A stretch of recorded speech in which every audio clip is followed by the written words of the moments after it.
In August of 1995, my brother and I were mountain biking down by the Bloomington Ferry Bridge in Minnesota.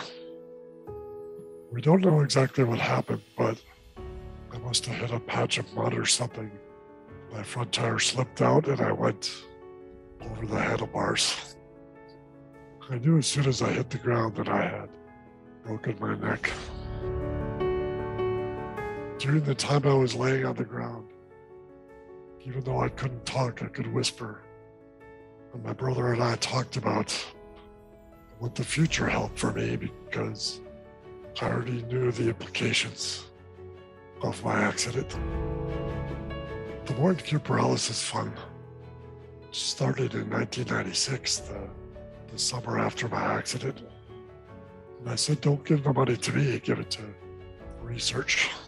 The reason the Morton Cure Paralysis Fund exists is to change the paradigm of permanent paralysis, so that if a hockey player or a bike rider is paralyzed, they might lose a season instead of being in a lifetime in a wheelchair like me.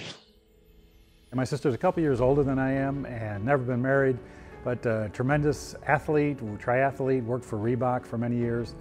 In 1994, January 1994, was visiting some friends in Danbury, Connecticut, and they had a young child, and the little girl was doing inner tubing down a snow-covered hill. And so she came up to the top and said, hey, Linda, why don't you try it? Why don't you jump on this inner tube? So she did. So she jumped on the inner tube, went sliding down the hill, hit a little bump at the end, legs came overhead, boom, snapped her spine as she hit the ground. It's obviously changed her life, changed it in an instant. And that's what's so important to me is this organization is how can we help deal with this, how to deal with the adversity of going through the injury, and then is there a hope for a cure? One of the things that drew me as an entrepreneur and an investor in for-profit businesses is what's unique about the thing, what's unique about the model, what's unique about the company.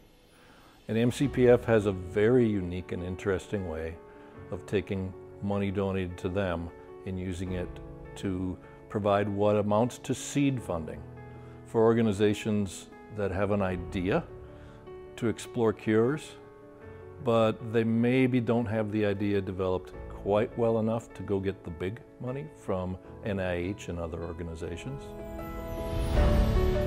What's happening now is that people are finding out that the spinal cord is more receptive to plasticity than people had thought before.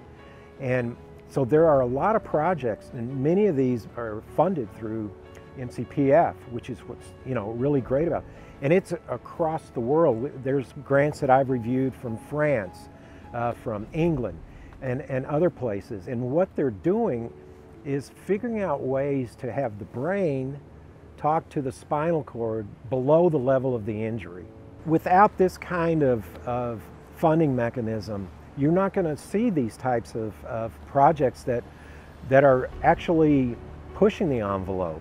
What MCPF does for me as a young adult is they're so passionate about the research and so passionate about funding those who don't have enough to do it themselves.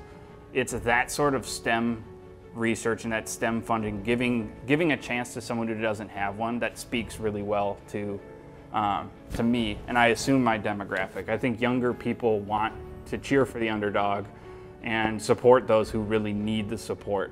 I believe in the process that we have in place. It works. There's no middleman. All your money goes to where you think it's going to go, and it's going to get leveraged. And I think that's a cool concept. Over the last 25 years, science has made incredible progress. And now more than ever, a cure for spinal cord injury is within reach. All it takes is passion, commitment, money, and time to make that happen.